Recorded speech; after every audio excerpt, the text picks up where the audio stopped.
learners, welcome to Class Online School.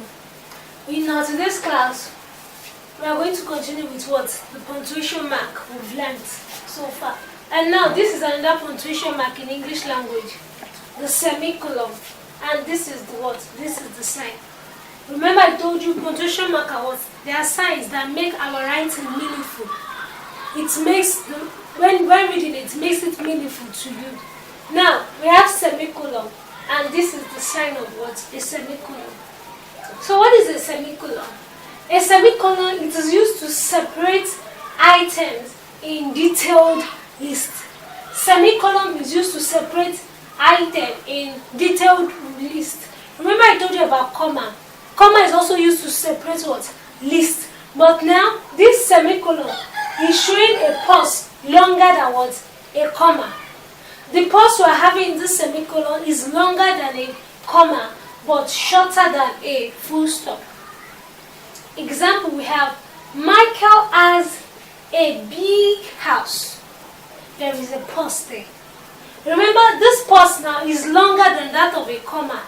When we are talking about comma, let's say, I went to the market, comma, I bought rice, comma, beans. But this semicolon is what? Is longer than what? A comma. Michael has a big house, semicolon, and Alex has a small house, full stop. Michael has a big house, we make use of the sign semicolon, and Alex has a small house. Semicolon is used to what? Separate items in detail. Now you are talking about Michael and Alex. Michael has a what? Big house. We use a semicolon. And Alex has a small house.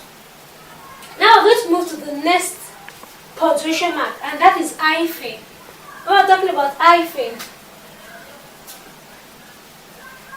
this is what? This is an hyphen. The hyphen joins two words together. Hyphen joins two words together into a compound word. Hyphen joins two words together. We have this example. I get on very well with my mother-in-law. Mother-in-law. This is a what? Compound word.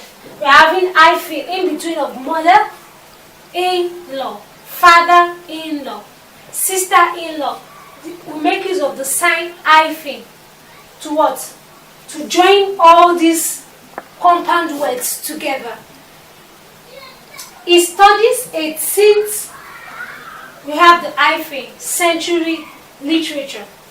Now this is what hyphen, it joins these two compound words together. 18th century, mother-in-law, look alike. So all these are the hyphen. We use hyphen in what? Joining compound words together. We have an example of this mother-in-law. This is a compound word. Mother-in-law, father-in-law, sister-in-law. They are what? Compound words. We make use of what? Hyphen. 18th century, hyphen. 20th century, we use hyphen. 21st century, hyphen. Hyphen helps us to what? Join these compound words together. The next one, we're talking about brackets. And this bracket we're talking about firstly now is a square bracket. How do we make use of the square brackets? Brackets are used to add clarity to a sentence. This bracket is used to what? Add clarity to what? To a sentence. It adds extra information to that particular sentence. We have example. And when using this bracket, even when we remove the word inside the bracket, the sentence still becomes meaningful. When such words used in the bracket is removed, this sentence becomes meaningful. We have it and we have apple. We're talking about apple. That's what is in the bracket. It, apple is really useful fruit. Then when we remove this apple, it is really useful fruit. When we remove this bracket, we see the words still remain meaningful. It, the river taught me all I ever knew about life. Now we have it taught me all I ever knew about life is still meaningful. So these square brackets are what used to add clarity to a sentence. Now, this apple now makes you have what? A clearer picture of what I'm actually talking about. It I'm talking about is the apple I'm talking about. The it here is the river I'm talking about. Now we're going to move to the next punctuation mark, and that is we have the next punctuation mark, and that is the colon. Colon, it is used to introduce a list of sentence or phrase taken from somewhere else. Colon is used to what? Introduce a list. Now we have example. Samuel plays 4 sports. This is the what? Colon. Now it wants to introduce the what? The list. Which 4 sport are we talking about? Volleyball, soccer, and tennis. So now, this colon, it is used to what? Introduce lists. Now we indicate, we make use of this punctuation mark before we start introducing the list of the 4 sports Samuel plays. Samuel plays 4 sports. Now we have volleyball, soccer, and tennis. And the next one, ellipse mark.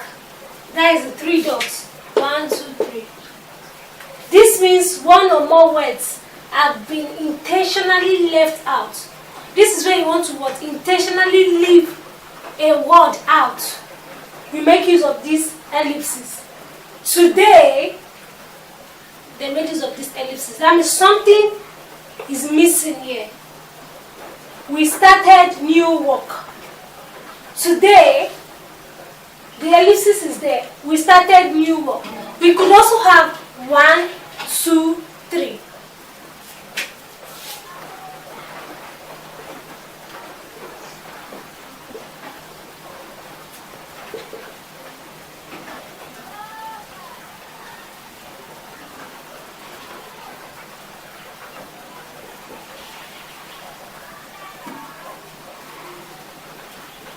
Now, for instance, you counted 1, 2, 3. Before the count of 1, 2, 3, there is something missing here to 10. That means I intentionally left omission of a word here. Now, 1, 2, 3 to 10, the man left. So this ellipse is what? It is used to show that you missed out something in the given word. This means one or more words have been intentionally left out. Now you can see that I just wrote 1, 2, 3. That means 4, 5, 6, 7, 8, 9 has been what? Intentionally left out. And I moved to 10. So this ellipsis shows that what? Either one word or 2 words have been intentionally left out. Now, with the next one, dash. This dash is longer than what? Hyphen. I said hyphen earlier. The hyphen are used for what? Compound words. So this dash now, this is used to separate group of words. Group of words. Remember, hyphen is used to separate just compound words. Mother, in-law.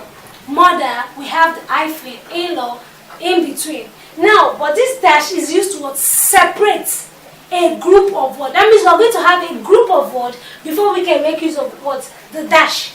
And the dash is what? The dash is longer than an hyphen. This dash is longer than an hyphen. This is used to separate group of words, not to separate part of words.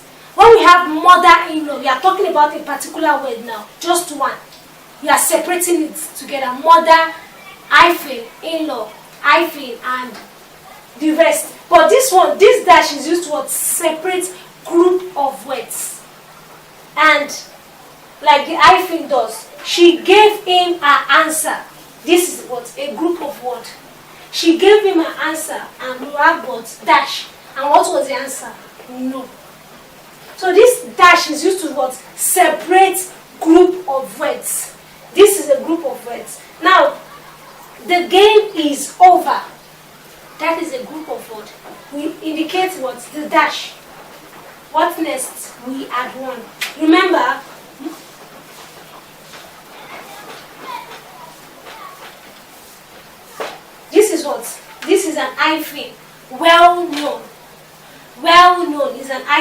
But this dash is used to what? Separate group of words, not to separate parts of words, like the hyphen, mother-in-law, father-in-law. But this is what used to separate group of words. And she gave him an answer. This is a group of words. We made use of the dash and we moved to the answer. No. The next one, the game is over. This is a group of words. And we made use of a dash. We had won. These are the words, punctuation marks used in English language. And next we're going to move to question tag in English language.